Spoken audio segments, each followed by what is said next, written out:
Hey all, it's WebCamParrot here, to address this giant myth that has been around in comic book communities for as long as I can remember. So I'm just going to put some nice calm music on, so no one gets too mad, and just get to it.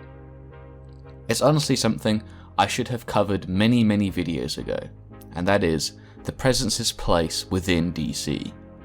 A lot of people seem to be under the impression that the presence is the supreme being in DC, or even that he's all-powerful with no limitations, and, well, I'm here to absolutely crush that idea.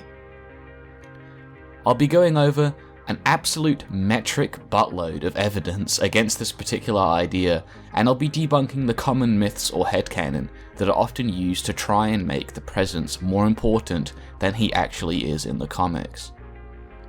I'm just making this because it's obvious that this is going to be a point of contention for so many of my upcoming videos, and I just want to get out of the way. First, I want to talk about the Great Darkness as it was shown in its original appearance in Swamp Thing Volume 2.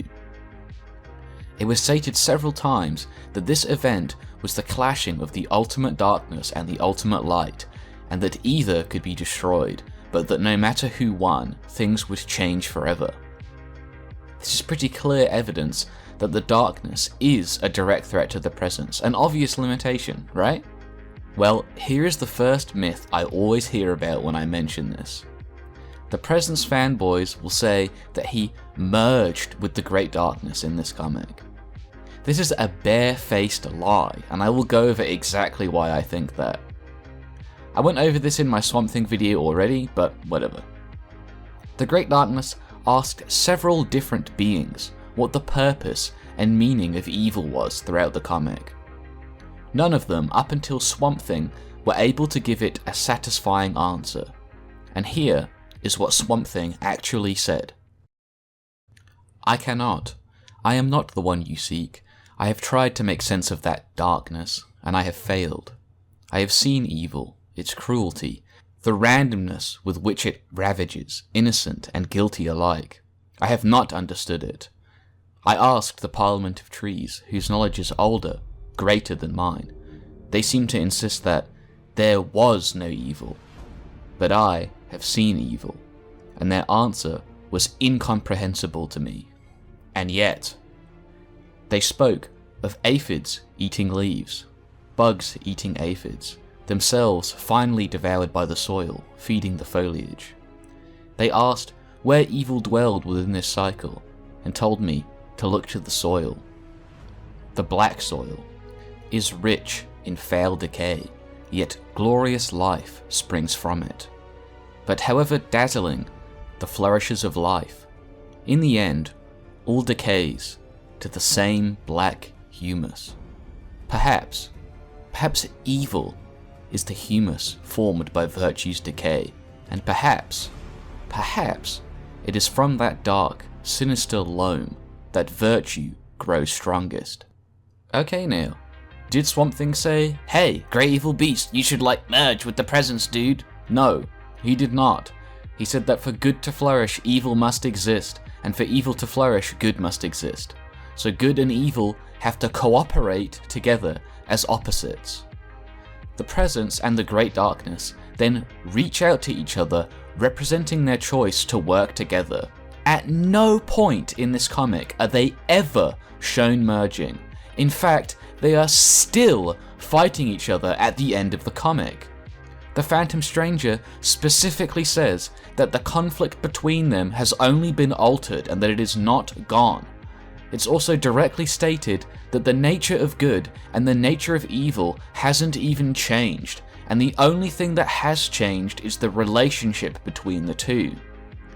This whole merging idea completely conflicts with the entire conclusion of the story and is just utter headcanon made up by Presence fanboys. Even if there was some subsidiary source out there that says they did merge, it would be in direct conflict with the comic, and obviously, the actual comic takes precedence over some out-of-context Twitter or interview statement. We even see in a later story that they are still clearly fighting with each other, and it's not just them having merged together, so I really don't understand where people get this argument from at all. And, as we already know, in Justice League Dark, the other kind, who are the Great Darkness, are coming again, and the Presence is having to ally with Hell in order to fight them. So the Presence is for some reason just randomly attacking himself, and then allying with Hell, literal Hell, in order to fight himself? Why? Why is he doing this? Somebody explain this to me, please, because it's not in the comic. Now recently, in this same Other Kind storyline, we find out that the Great Darkness we see in this comic, in the Swamp Thing comic that is actually just a small part of the real darkness, which is far, far stronger than the Great Darkness that appeared initially. The coming of the Other Kind is a threat way beyond the initial coming of the Great Darkness. So clearly, the darkness at its full strength is just way beyond the Presence. There is even more to back this up too, because a fraction of Hecate's power was stated directly to surpass every god that had ever walked the earth, which yes, does include the Presence. And this was after Eclipso had been created to limit her powers. So a fraction of a weakened Hecate's power is beyond the Presence. And then we find out that a single member of the Other Kind, which is a portion of the Great Darkness, the Upside Down Man, is the equal and opposite of Hecate. So there's a ton of evidence to support this idea. Okay, the next myth I want to cover is the Overvoid, the Presence, and the Source are all aspects of the same being. Okay, firstly, the Source is an aspect of Michael, who the Presence created, and the Presence is absolutely beyond the Source. No problems there. He created the Source within the Overvoid, essentially. In fact, the Shadow of Destiny's book, which was written by the Presence, could destroy all of creation. So that part of it is fine. But where does this other part about the Overvoid come from? Well, it comes from this misinterpretation of a statement by Grant Morrison in an IGN interview. Here is the statement in full. Beyond that crumbling ledge in Monitor World, those concepts don't exist, and it's all non-dual Monitor Mind, or God, or Kirby's Source, in which all contradictions are resolved into unity. Now at first glance, I can see why people would see it this way, but let's actually look at the context, shall we? A strange concept for some comic book fans, I know. Grant Morrison earlier in the interview says that the white page or the Overvoid is God. So when he says Monitor Mind or God or Kirby's Source, he's not talking about the Presence, he's just talking about the white page. In fact, he doesn't even mention the Presence a single time in the entire interview. He mentions the Source because it exists at the edge of creation and it bleeds into and connects to the Overvoid. I mean, it literally exists inside of the Overvoid. You can't argue that the Presence created the Overvoid either, because we directly see in his de facto appearance during Lucifer that he holds up all of creation and says, "This is the whole of creation," whilst he's literally standing in the Overvoid. So the whole of creation does not include the Overvoid, and the Presence did not make it. Even the part of Grant Morrison's statement about all contradictions being resolved into unity is just talking about the nature of the Source as a non-dual or trans-dual entity. Of course, contradiction cannot exist in a space without opposites. That doesn't mean that the Presence suddenly becomes the Overvoid. This is extra hammered in during Final Crisis, where we see the Monitor Mind notice creation for the first time and is utterly baffled. The entire point of that story is that the Monitor Mind is unfamiliar with creation. If he was the Presence, he would have created it, and there's no reason to think he wouldn't know about it. Okay, next point. In Lucifer 2016, we literally see the Presence lose to Lucifer. Like, he gets chopped up by Lucifer on the page. I feel like I'm the only person that read the comic where the Presence just loses directly on panel. Similarly ridiculous excuses are made to suggest that this is not the Presence that we see destroyed. Essentially, the argument just boils down to this one statement where Lucifer says, "Whatever you are, You may have some of him in you. Perhaps you stole his power as you stole mine, but you are not my father. Lucifer is not being literal when he says this. He's being metaphorical. Again, another thing many comic book fans struggle to understand. Essentially, he's saying that the entity in front of him does not have the same moral or ethical views anymore, and so Lucifer no longer views him as his father. Lucifer would go on to call this being the Presence several times before and after this statement. He even literally calls him Yahweh. Not only this, but the angels quite literally watched the Presence turn into this being, and we get direct confirmation later from the narrator that this was in fact the Presence.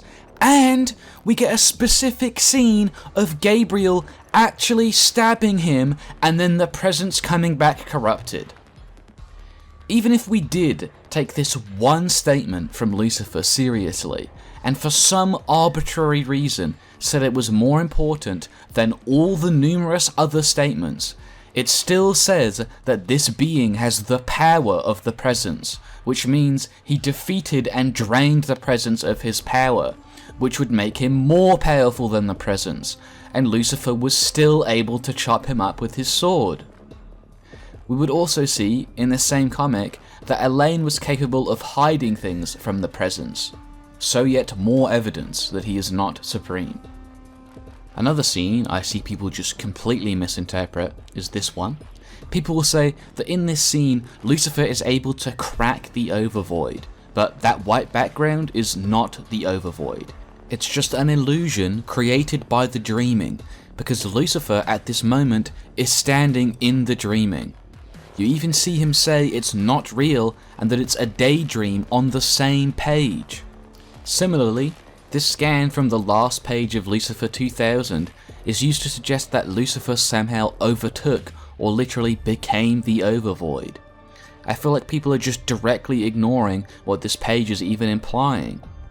What this is showing us is that Lucifer is so small, so insignificant next to the overvoid, that when he flies out into it, it's like he ceases to exist, swallowed by the void. The only thing meant by him becoming emptiness is that he is being metaphorically absorbed into the overvoid's being. This doesn't give him dominion over it or anything ridiculous like that. These same people will unironically take this page out of context to make their argument, but then will completely ignore everything else that happens in the issue. There is this extremely important conversation where Lucifer is essentially complaining about being created, and the Presence specifically says, "You cannot be your own maker. None of us can." Lucifer then says, "Well, surely you are," and the Presence says, "No, I am not my own maker. I was shaped by forces external to me." So, the Presence was made, he is not his own maker, he was made by a force that was external to him. Now there are two possible answers to this, based on what you consider more reliable. The first is that we believe what Sinar said when he says that the Presence was born from the overvoid. The problem with this is that we know Sinar was essentially lied to by the Presence, so it's possible that this was part of the lie that he was told. The second explanation comes from the author being asked about this on Twitter, where they said that the answer to what these external forces were could be found in a story called Dream of 1,000 Cats. In this story, it is essentially shown that if enough people believe in something, it will become retroactively true as a result of the power of the dreaming. Cats used to be these giant beings that ruled over and preyed on humans, until enough humans dreamed of a world where that wasn't true, and then it was retroactively changed so that humans had always been the ones ruling above cats. So, essentially, at one point, there was no Presence, and then, because of the beliefs of humanity, he was created from the dreaming, and it was as if he had always existed.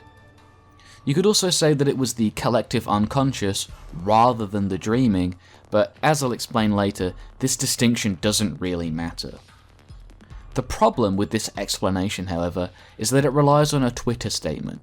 Now, I don't take Twitter statements as canon because they don't go through any sort of editorial process, unlike what we would see in comics, but this idea has been backed up in the comics as well.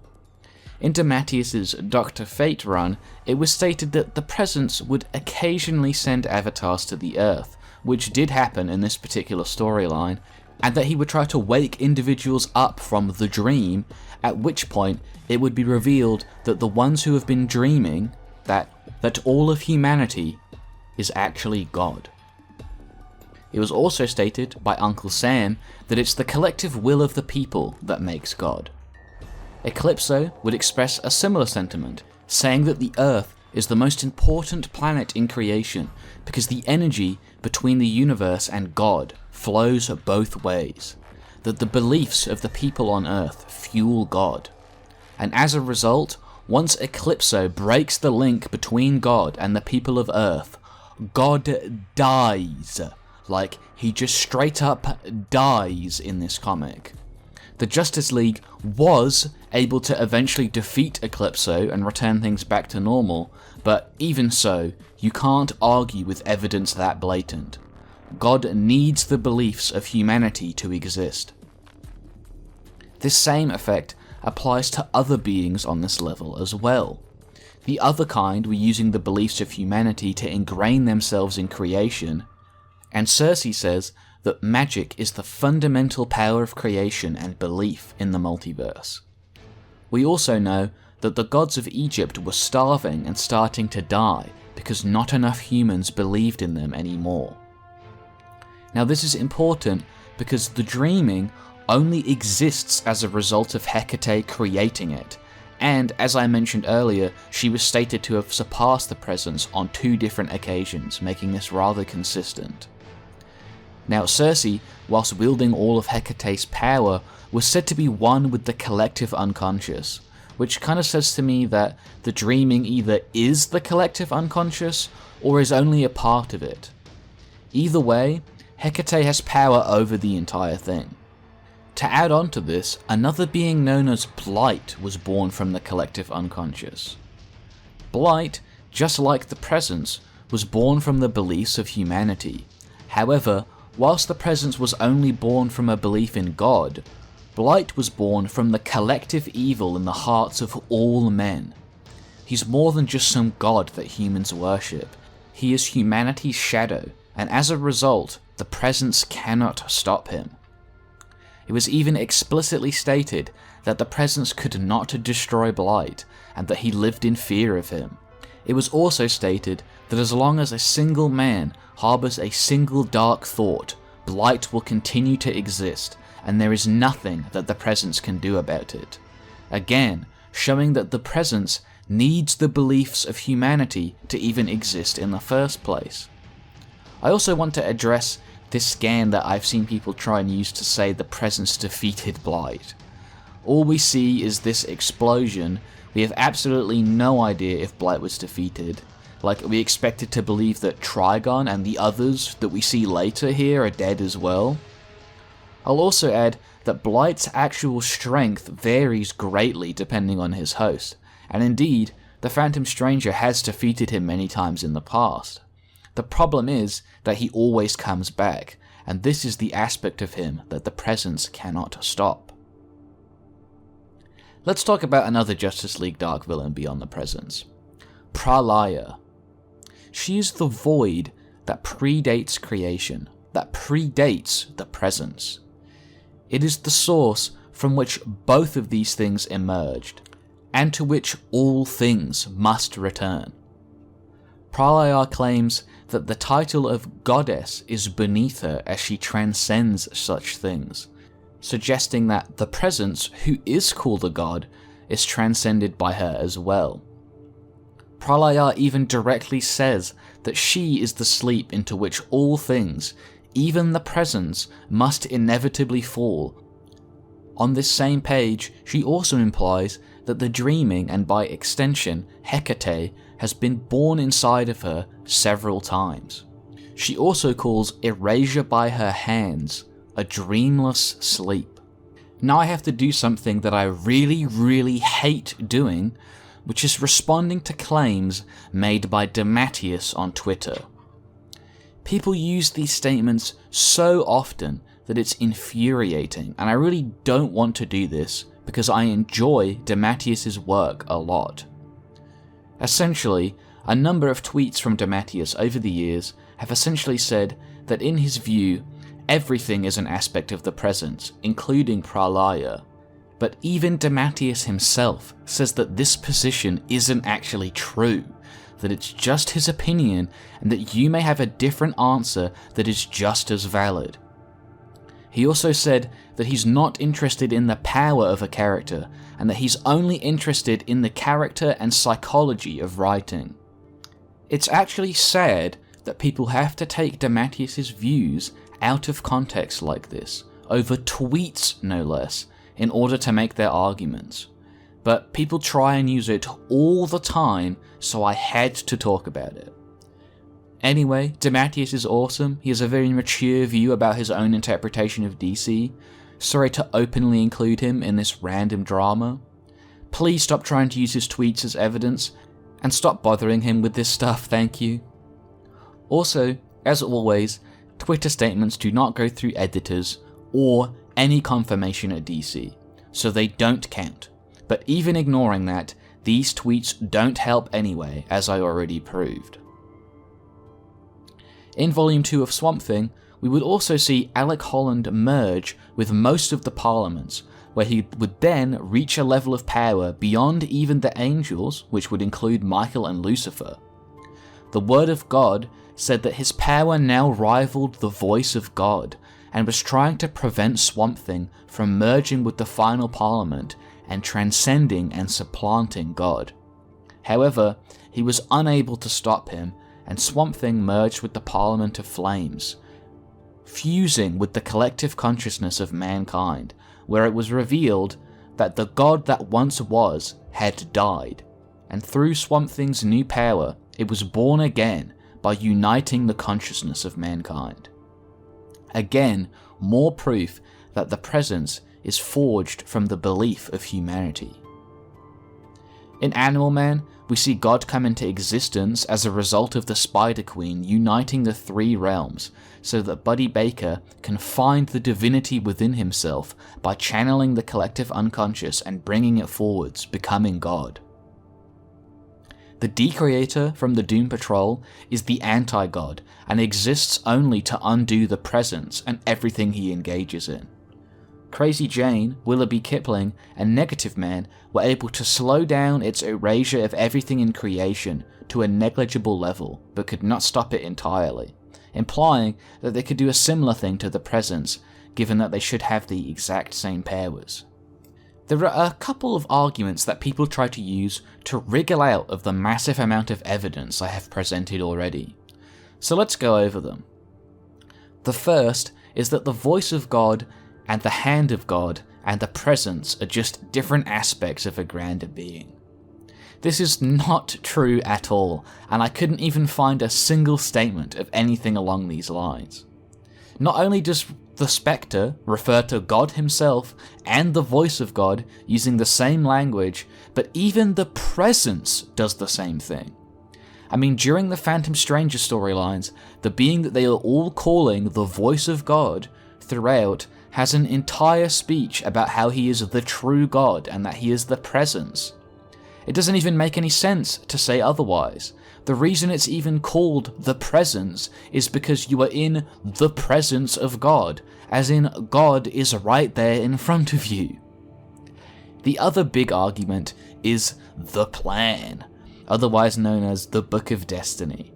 Essentially, the way this argument goes is that everything is part of the presence's grand plan, and so anytime anything doesn't work out for him, it was part of his plan, and so that doesn't count.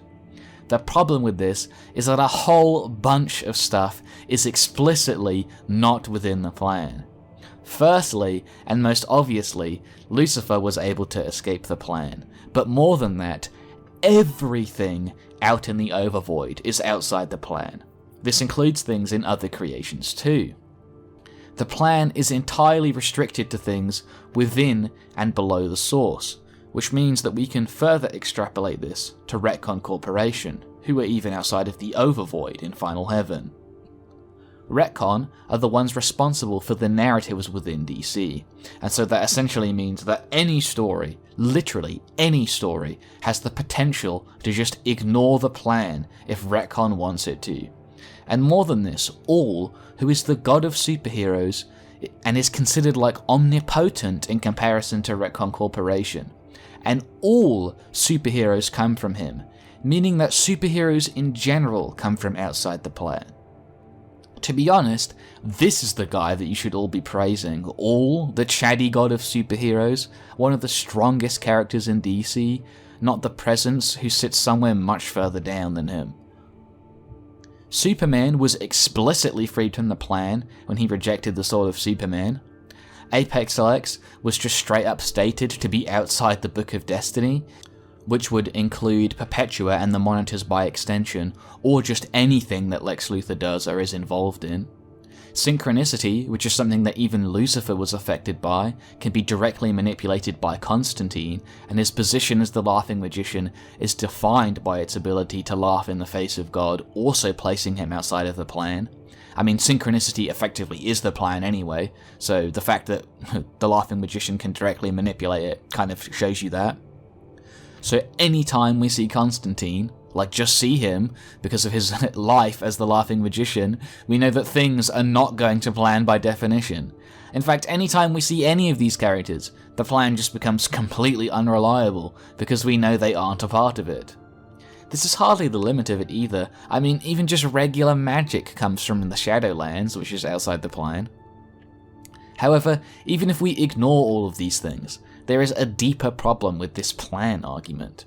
How are you supposed to tell if something is a part of the plan or not? Do we just take everything to be a part of the plan, even when the Presence is losing or dies? That doesn't really make much sense, and kind of just shows us that this plan doesn't really offer any protection to the Presence at all. I mean, even when we're operating inside of the plan, he can lose or die, so it doesn't help him. The only consistent way to interpret this is to say that obviously negative things to the Presence and his goals are not part of the plan unless they are specifically stated to be.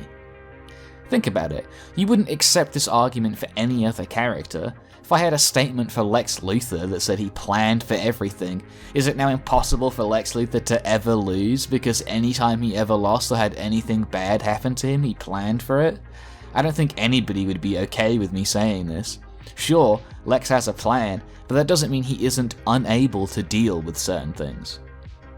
I'm almost 100% positive that despite the absolutely huge amount of information I have provided here, you will still see people in the comments trying to nitpick the things I have said here in this video and deny its conclusion.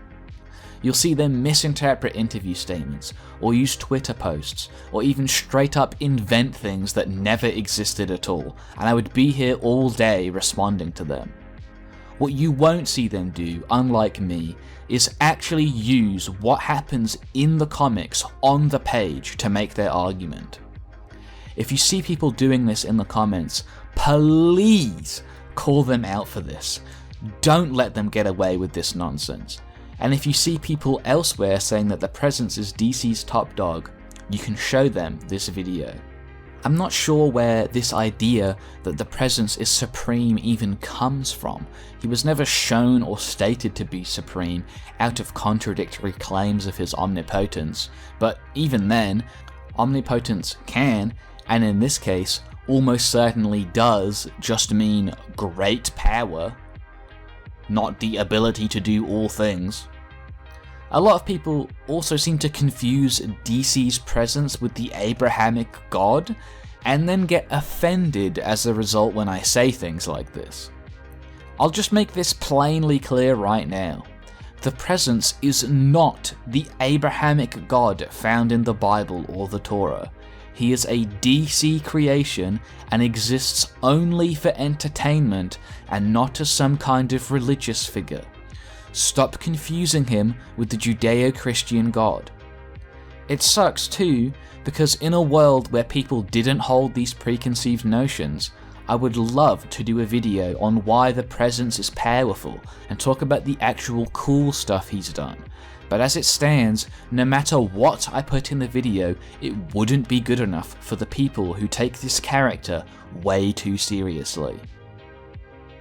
If, for whatever reason, this video wasn't satisfying enough for you, I went over even more arguments like this in the later sections of my Maudry video. This honestly isn't even half of the examples that I had to hand, but I was getting tired of making this video, and if you weren't already convinced, you are unlikely to be. What I'll just lastly say is that you might not find every single one of these arguments convincing. I'm almost certain that at least one of them will put you off, but look at it from a holistic perspective. Look at the whole argument. On the whole, the presence is clearly not the supreme being. And even if you have some kind of problem with one part of it, the whole still remains true, and perhaps you should reevaluate how you feel about that one thing you disagree with. Anyway, that's the video. For once, I don't care if you enjoyed it, I only care if you changed your minds about the presence. I'll see you all in the next one.